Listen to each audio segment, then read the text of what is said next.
idol, check natin kung kalog talaga yung bearing, ano, para ano. Ayun, meron talaga gumagalaw. Ayun mga idol, ano, test drive nga natin kanina nung pagkakuha ng sasakyan. Habang binibilis yung takbo, lumalakas yung ugong. Pero pag naka-stop naman, wala tayong maririnig. Kaya pagka ganun mga idol, ano, yung lumalakas ang ugong habang tumatakbo, isa yan talaga, wheel bearing. Tapos sa likod natin naririnig. Wheel bearing yung nagiging problema mga paps. Kaya ayan, bubuksan natin tong Abeo para makita natin. Kung gusto nyo naman ma-check sa bahay nyo, tanggalin nyo yung gulong. Tapos ito, kalugin nyo, jackan po natin. Pag nakakalug nyo yan, makikita nyo kung may ugong. Kaya tanggal natin yung pa-screw.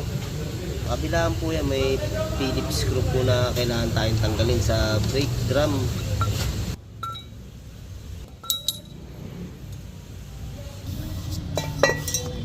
Muna din yung ano, brake shoe. Ugong talaga, no? Ginga.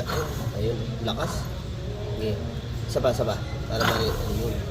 Yung mga paps, yung ganung ugong talagang ano yun. Sa wheel bearing natin yan. Tapos sobrang dumi na rin ng ating brake shoe. Kaya kailangan na rin natin linisin niya mga idol. Sa mga paps, sinanggal na namin ito.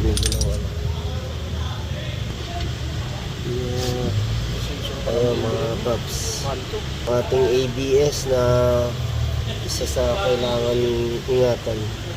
So mga paps, pag natanggal natin tong size na 32 na to, mahugot na natin yung pinaka wheel bearing. Tapos ito yung may sensor, ano. Ayan mga paps, oh.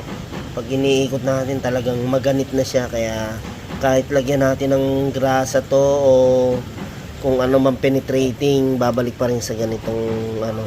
Kaya kailangan talaga siya palit na, ano. Yan sa Abeo. Ito yung pasabi lang.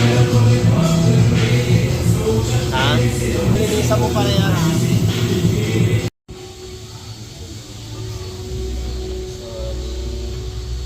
Jason.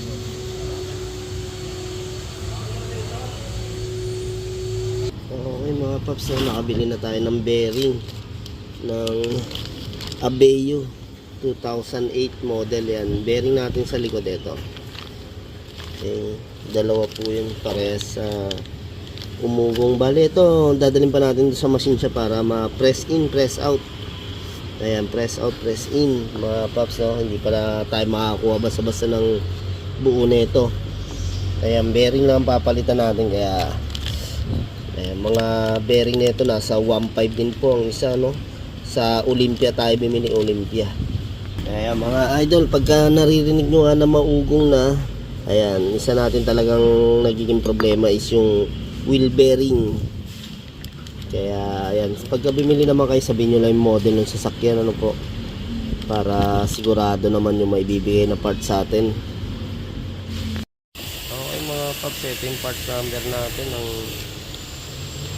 valve cover gasket, yan, sa 2007 na Abeo. Ito kuha lang natin dito mga paps sa 600. Tapos nag-shipping tayo, kaya alam medyo malayo, kaya nag-shipping tayo mga 200 din po. Mga idol, nakikabit na nga natin yung bearing. Talagang wala ka na maririnig na ingay, tsaka kalog, ano yan. Bali, etong bearing na to, pinapress natin to. Ang bayad dito is ano, 200 ang isa. Bali, yung kabilaan na 400, no? Para mas maganda kasi may machine na magpe-press para hindi siya ma-disalign o mas maganda yung lapat pag naka-machine talaga na gagamitan natin. Ayan. Okay, yan nga mga paps, ano, nakikabit na namin dito. Isang tornilyo lang yung ating kakapit dito sa wheel bearing na to. Yan. Maano naman natin na wala na siyang kalog. Tapos yung ikot niya okay na. Okay, sige, balik mo na sa brake drum. Tapos nilinisan na nga rin po natin, oh. Ano? Tapos meron tayong tornilyohan dyan na kailangan natin itapat sa butas. Ayan. Tapos ito, okay. Sige, kasi naka-screw pa nga po to para talagang walang kalog yung ating brake drum. paps, natapos na nga namin yung pagkabit ng wheel bearing itong Chevy Aveo. Yan, wala nang ingay sa likod, wala na yung ugong. Okay. Ayan, diniliver na namin sa may-ari. Okay, maraming salamat po.